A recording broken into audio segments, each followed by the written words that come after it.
तो भाई लोग, स्पाइडरमैन नो वे होम एक मास हिस्टेरिया था। मैंने लास्ट टाइम थिएटर में कान बंद कर देने जैसी चीखें शायद एवेंजर्स एंड गेम के एंड टीम अप वाले सीन पर सुनी थी, और फिर तीनों स्पाइडरमैन के एक साथ आने पर। लेकिन जो हो गया वो हो गया। अब आगे क्या? क्योंकि जिस नोट पर स्पाइडरमैन नो वे होम खत्म होती है वो बहुत सारे सवाल खड़े करता है, क्योंकि पूरी दुनिया यहाँ तक कि पीटर के अपने चाहने वाले उसे भूल चुके हैं, और अब उसको अपनी पहचान और अपना नाम एक नए सिरे से शुरू करना पड़ेगा। जहाँ उसकी जिंदगी में एमजे और आंट मे जैसे सपोर्ट सिस्टम थे, तो अब वो बिल्कुल अकेला रह चुका है। And now he will understand what it actually means to be a superhero and what things one needs to sacrifice. तो आज की इस वीडियो में हम बात करने वाले हैं उन सारी पॉसिबिलिटीज के बारे में कि जो हमें आने वाले एमसीयू के स्पाइडरमैन की कहानी में देखने को मिल सकती हैं। तो लेट्स गेट स्टार्टेड।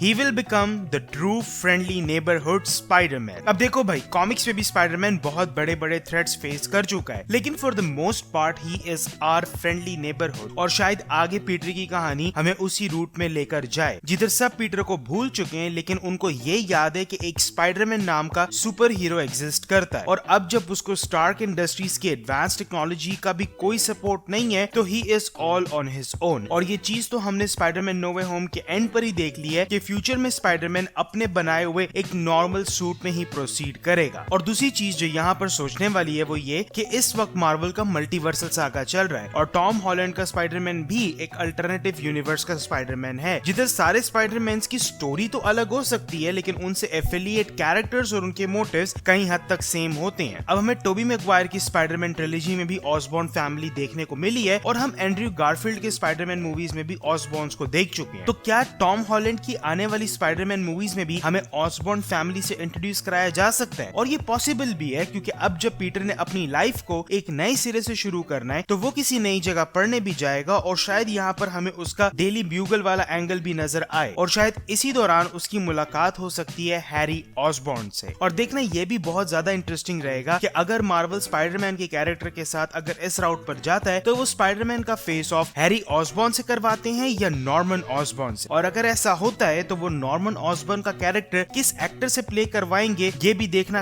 काफी हद तक इंटरेस्टिंग रहेगा, क्योंकि जिस लेजेंडरी तरीके से विलियम डिफोय ने ग्रीन गॉब्लिन के कैरेक्टर को प्ले किया है, वो किसी और एक्टर के लिए मैच कर पाना बहुत ही ज्यादा मुश्किल है। फ्रेंड्स एंड फोर्स, अब ये वाली पॉसिबिलिटी मुझे पर्सनली बहुत पसंद आ रही है due to the emotional aspect as well, और वो है नेड ट्रांसफॉर्मिंग इनटू हॉबगॉब्लिन। अब देखो, हम अभी तक स्पाइडरमैन की मूवीज में नेड और पीटर की दोस्ती देखते आ रहे हैं, और यहाँ तक कि स्पाइडरमैन नो वे होम में जब टोबी मैगवायर का स्पाइडरमैन बताता है कि कैसे उसके यूनिवर्स में उसका बेस्ट फ्रेंड हैरी ऑसबॉर्न उसी के हाथों में मरा था, तो उस टाइम पर नेड पीटर की तरफ देखता है और वो उसको कहता है कि he will never betray him. और अब जबकि डॉक्टर स्ट्रेंज के स्पेल की वजह से सब पीटर को भूल चुके हैं, तो नेड को भी अपनी और पीटर की दोस्ती याद नहीं है। और कॉमिक्स में भी हॉबगॉब्लिन स्पाइडरमैन को एक बहुत ही टफ टाइम देता है, और कॉमिक्स में हॉबगॉब्लिन के सक्सेसर्स में से एक नाम है, you guessed it right, Ned Leeds. And this is what will make this story line very interesting कि नेड को अपनी और पीटर की दोस्ती नहीं याद होगी, तो he will be fighting all guns blazing. लेकिन पीटर को अपनी और नेड की दोस्ती याद है, and how he will fight with his best friend now when he is a threat to the society. तो उस इमोशनल इक्विलिब्रियम से पीटर कैसे डील करेगा, वो देखने में बहुत ज्यादा मजा आएगा।